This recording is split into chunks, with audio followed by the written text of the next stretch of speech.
I recently bought a new phone on contract, and being a new member of what seems like their little club, I decided to join the network's social media channels, as a lot of people do. That way I can be kept up to date on what's happening and any offers they may have for their new customers. Then I read the posts from people who supposedly like the company on Facebook.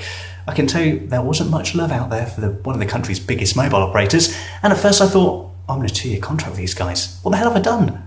Now, in this day and age of instant reactive social media, where criticism can be made public in a matter of seconds, I feel the public needs to take stock of their own situations. There are worse things to get angry about than your mobile signal dropping out or accidentally being overcharged on your phone bill. I just think that people need to calm down. Along with the good old days where if people were unhappy with a product or service, they'd make their complaint in private. After all, no one needs to get involved in your little dispute. It's the equivalent of starting an argument with someone in a crowded bar and making sure that everyone around you can hear everything clearly, just try and gain support. It's the same with TV programmes. A fine example of this has to be ITV's Good Morning Britain, which, when it launched last month, had about 800,000 viewers. Not bad. But reading the Twitter comments about the first show, you'd think it's a god-awful programme. But, and I'm going to be controversial here, I quite liked it. So much so that I tweeted about how impressed I was, although my views were drowned out by people who were less than impressed.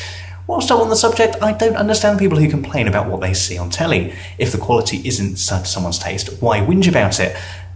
TVs do come with an off button. If you don't like it, change channel, simple enough. I was watching Newswatch, which is a show where people moan about BBC News. People were writing in about reporters standing outside in bad weather when the story was about, well, the bad weather. I thought that was their job.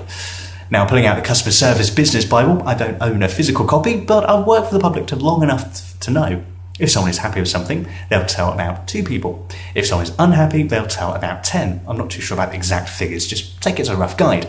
So, back to the phone company. Taking all the rather public complaints from Facebook in comparison to how many customers they actually have, it is safe to say that the majority of people are happy enough with their service to keep quiet. The angriest voices always shout the loudest.